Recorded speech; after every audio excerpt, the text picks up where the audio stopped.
जगताप आगे बढ़ो, भाई जगताप आगे बढ़ो। एमटीएनएलच्या या हा खरा विजयी मेळावा आहे. ये विजयी मेळावा होता है.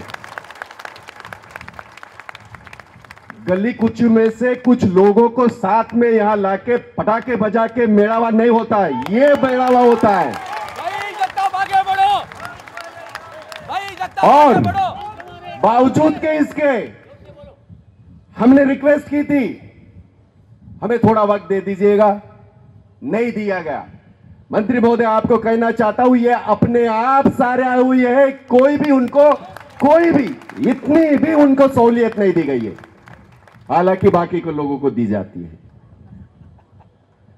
हमें उससे कोई रंजिश नहीं है, कोई हमारे दिल में कोई ये बात नहीं, क्योंकि मैं जानता हूं ये वो लोग हैं जो अब तक आपके पैसों के ऊपर जिया करते थे, जीते थे.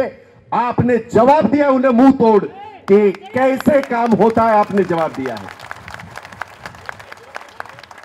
इस समारोह के मुखिया और कांग्रेस पार्टी के मेरे नेता केंद्रीय मंत्री आदरणीय मिलन जी देवरा, आदरणीय गर्ग जी, आदरणीय कौशिक जी, मेरे मित्र सम्माननीय मांगीराम जी, सम्माननीय प्रदीप सालवे जी, गुलाब यादव जी, उपाध्याय जी, सम्माननीय सुभाष शेट्टी जी, सम्माननीय एसएम सावंत जी, सम्माननीय एसएम पांडे जी, सम्माननीय थंगराज जी, सम्माननीय हरगंबली जी, सम्माननीय यहां उपस्थित पाठक जी, सम्माननीय पवार जी, सम्माननीय अदांगले जी, सम्माननीय तिलंगे जी, सम्माननीय गायवत जी, सम्माननीय सतीश कलमबंदे जी, और जो यहां कंपेयरिंग कर रहे थे, हमेशा हमें शायरों शेर और शायरी में हमेशा हमें यहां हमारा हौसला बढ़ाते सम्माननीय खान और सम्माननीय देवकर जी. जोरदार तालियों से इन सारे लोगों का आप स्वागत करिए. दोस्तों, आज मेरी दिक्कत है, आज मैं बहुत सारी बातें नहीं करूंगा. मैं जानता हूं आप अपेक्षा करेंगे कि मैं वो हर चीज का जवाब दूं. मैंने पहले ही दिया था, आप याद करिएगा. मैं उन बहनों के चेहरे देख रहा हूं, उन भाइयों के चेहरे देख रहा हूं. मुझे याद है 2 साल पहले जब मैं इस गेट पे आया था, हर एक के चेहरे पे एक सवाल था, हमारी पेंशन का क्या होगा. तब भी तो यही थे ये गली कूचे वाले जो अपने आप को बहुत बड़े शेर समझ रहे हैं. आपने ढेर कर दिया उनको. ये वही है. और यहां वहां क्यों बातें करते हो. हमने तो कहा यहां मंच लगाइए, यहां मंच लगाइए, हम यहां लगाएंगे, सवाल करिए, जवाब देंगे, आपकी करतूतों का पूरा भंडा फोड़ कर देंगे. ये मस्ती किस बात की है. 16 करोड़ रुपए जो आपके पैसे जमा है उसकी मस्ती है. नहीं चलेगी. वर्कर का पैसा, कामगारों का पैसा, कर्मचारियों का पैसा किसी के बाप का नहीं है, आप ही का है, आप ही का है. और उसे हाथ लगाने मत दीजिएगा. मैं जानता हूं और खास करके एमडी साहब को भी बताना चाहता हूं और अग्रवाल जी को भी बताना चाहता हूं. मुझे यह बताया गया और जो सही है कि मैंने ये पेंशन का किया है, अभी 1 महीने की पगार दो. शर्म आनी चाहिए.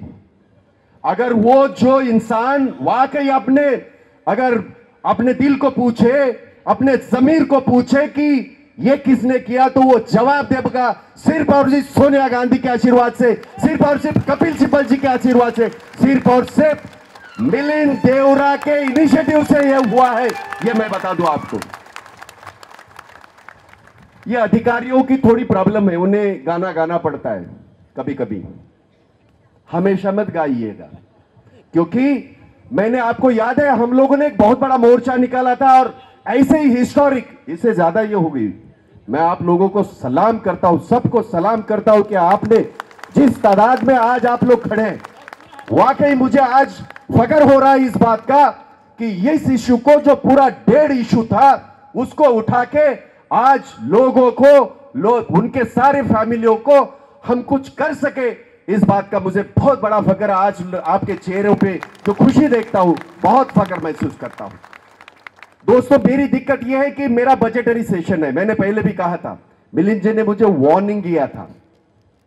उन्होंने कहा था भाई 11 बजे शुरू करो, मैं 2 घंटे रुकूंगा, लेकिन आप जितना नजदीक जाओगे मुझे मुश्किल होगी, क्योंकि महाराष्ट्र स्टेट का बजट है 2 बजे। मैं विधायक हूं यार, मेरे बिना बजट नहीं होगा, और ये है मुझे जाना है, और उन्हें भी एक इंपॉर्टेंट मीटिंग के लिए जाना है, इसलिए मैं बहुत ज्यादा बातें नहीं करूंगा। जिनको बातें करने दो। ये जवाब है लोगों का, ये जवाब है सारे हजारों कामगारों का, कर्मचारियों का, ये जवाब है, मुंह तोड़ जवाब है उन्हें। और इसलिए उनके बेफुजुल बातों का मैं बिल्कुल कोई बात नहीं करना चाहता। कौशिक जी ने बताया, जरा पूछ लीजिएगा कि बाल कहां कहां उग गए, जरा पूछ लीजिएगा, इन्होंने कहा है? आप ही ने तो कहा था इसी मंच के ऊपर, आप लोगों ने ही तो बताया था मुझे। और इसलिए दोस्तों हमारा फर्ज बनता है, जो कर्मचारी है, जो कष्टकरी है, जो महिला है, उन्हें हम इस तरह से प्रोटेक्शन दे। मुझे याद है मिलिंद जी, एक बात बता दूं मैं आपको, ये ट्रस्ट का जो मामला है उसके 800 करोड़ रुपए देख के बहुत लोगों के दिमाग खराब हो गए थे। और मैं बता दूं, जो कौशिक जी ने भी बताया, ये अगर मामला दोबारा चर्चा के लिए आया है, वो सिर्फ और सिर्फ मुंबई के वजह से आया है। मुंबई वाले ने विरोध किया, मेरे लोगों ने विरोध किया, इन्हीं लोगों ने विरोध किया, बाकी सारे लोगों ने हां भरी थी। रिपोर्ट है, मैं आपको रिपोर्ट बता दूंगा, ये रिपोर्ट गई थी। और मुंबई के लिए, मुंबई के लोगों को, इसलिए मुंबई के हमारे अधिकारियों को, मुंबई के मेरे यूनियन के लोगों को थोड़ा सा नीचा दिखाया जाता है।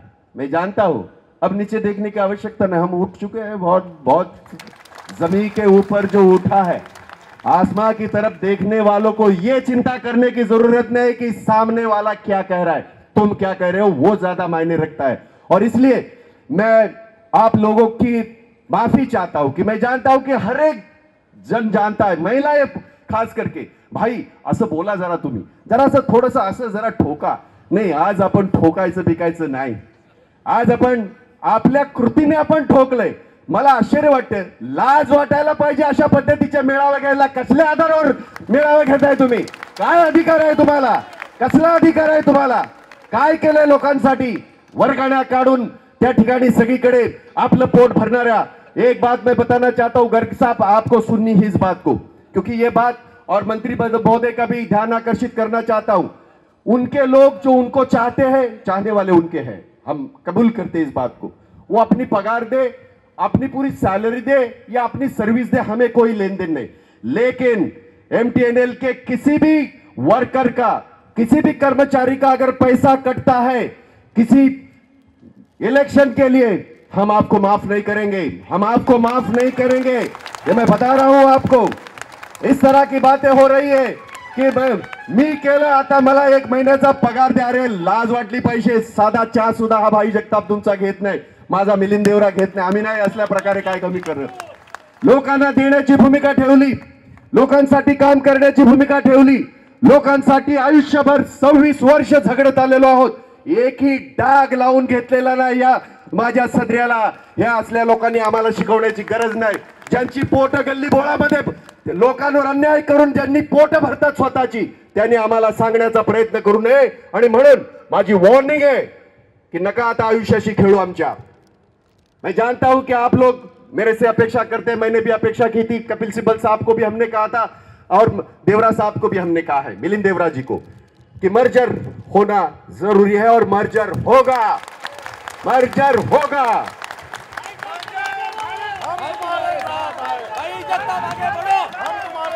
लेकिन एक बात हम लोगों को फर्ज अदा करना है दोस्तों, ये जो एमटीएनएल जीवित हो गई, अब इसको और सक्षम ताकतवर बनाना सिर्फ और सिर्फ हमारा काम है।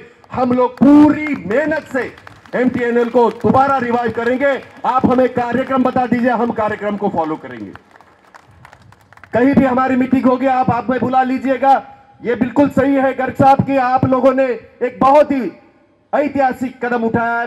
देवरा साहब, आपने ऐतिहासिक कदम उठाया है। अब एमटीएनएल को और बड़ा बनाने का जो मामला है, आप हमें कार्यक्रम बताएं, रोड मैप बताइए, हम पूरी तरह आपके साथ हैं। ये वादा हजारों लोगों के सामने मैं आपको करता हूं। आप सारे माफ कीजिएगा क्योंकि मिलिंद जी का चेहरा बता रहा है कि भाई अब मुझे भागना है, इसलिए मैं आप सारे लोगों का शुक्रिया अदा करता हूं. आप सारे लोगों को सगळ्यांना मानाचा मुजरा करतो आणि या ठिकाणी थांबतो. जय हिंद, जय महाराष्ट्र, जय एमटीएनएल.